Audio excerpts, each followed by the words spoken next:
Load test on concrete structures, यानी concrete structure का load test क्या होता है, ये कैसे करते हैं, कब करते हैं, क्या एक्सेप्टेंस क्राइटेरिया है, ये हम इस सारी की सारी बातें इस वीडियो में जानने की कोशिश करते हैं। CCEA civil construction and engineering academy में आपका स्वागत है। देखिए, लोड टेस्ट, अब सबसे पहले क्वेश्चन आता है कि लोड टेस्ट कब करना चाहिए।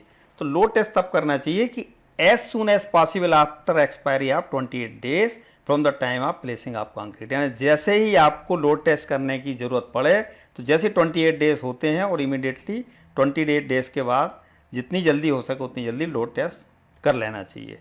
अब क्वेश्चन आता है कि कितना लोड टेस्ट करते वक्त कितना लोड दिया जाना चाहिए। तो जो full dead load of the structure है, जितना भी डेड लोड है स्ट्रक्चर का इन सर्विस जब आने वाला है उतना dead load plus 1.25 times the impose load. Impose load यानी जिसको आप नॉर्मली जो है ना लाइव लोड भी कहते हैं, लेकिन इम्पोज लोड में यानी जो भी इम्पोज लोड होने वाला है, चाहे उसमें फर्नीचर का, चाहे स्टोरेज का, चाहे लाइव लोड है, स्नो लोड है, जो भी लोड आने वाले हैं वो सारे के सारे उनका सवा गुना यानी 1.25 टाइम्स यानी 25% उससे और एक्स्ट्रा मिला के यानी dead load plus 1.25 times impose load. और इसको कितने देर के लिए देना पड़ेगा? For a period of 24 hours, 24 घंटे तक उतनी लोडिंग करके आप छोड़ दीजिए। और क्या नापना है आपको? Then the impose load shall be removed, उसके बाद में जो इम्पोज लोड है उसको हटा दीजिए। और हटाने के बाद हमें क्या करना है? अब एक्सेप्टेंस कैसे मानेंगे कि भाई ये पास हुआ कि फेल हुआ? एक्सेप्टेंस क्राइटेरिया क्या है इसका? एक्सेप्टेंस क्राइटेरिया है डिफ्लेक्शन, कि deflection due to impose load only shall be recorded, यानी जब डेड लोड था, डेड लोड के बाद में आप डेड लोड के टाइम पे आप 0 मान लो कि वो उसमें कोई डिफ्लेक्शन नहीं है, और उसके बाद में जैसे आपने इम्पोज लोड लगाया और उसको आप नोट कर लो कि भाई 24 घंटे के बाद इतना डिफ्लेक्शन आया है। और ये deflection if with in 24 hours removal of the impose load the structure does not recover at least 75% of the deflection under superimpose.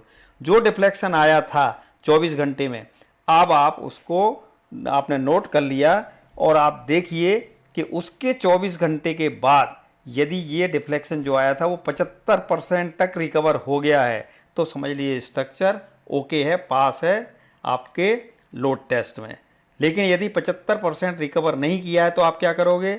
72 घंटे रुक जाओगे, यानी 3 दिन तक रुक जाओगे। तो द टेस्ट में भी repeated after ellipse of 72 hours, यानी 3 दिन के बाद फिर से आप दोबारा सेम लोड टेस्ट को आप रिपीट करेंगे। और if the recovery less than 80% the structure shall be deemed to be unacceptable. यदि अब इसके बाद में जो डिफ्लेक्शन है वो 80% से कम आया तो क्या होगा? स्ट्रक्चर को अनएक्सेप्टेबल मान दिया जाएगा, यानी वो अब आपके काम का नहीं है। लेकिन इसमें क्या है? If the maximum deflection in mm shown during 24 hours under load is less than 40 L square upon D, यानी यदि मैक्सिमम डिफ्लेक्शन है, वो डिफ्लेक्शन को आप रिकवरी भूल जाइए, यदि मैक्सिमम डिफ्लेक्शन आप निकाल लीजिए और 40 into L square upon D. L क्या है यहाँ पे? एल है आपकी effective length of the structure और डी है overall depth of the structure. इसके हिसाब से यदि आप कैलकुलेट करते हैं और यदि आप पाते हैं कि ये मैक्सिमम डिफ्लेक्शन इससे कम है, तब भी आपका रिकवरी हो 80% या ना हो, तब भी स्ट्रक्चर सेफ माना जाएगा, एक्सेप्टेबल माना जाएगा। It is not necessary for the recovery to be measured, तब उसमें फिर रिकवरी मेजर करने की जरूरत ही नहीं यदि with in the limit 40 L square upon D के अंदर है डिफ्लेक्शन तो। And the recovery provisions of 17.6.3 जो आर्टिकल है उसके shall not apply as per the code. ठीक है, अब एग्जाम्पल हम लेके देखते हैं कि इसमें ये क्या बात कर रहा है।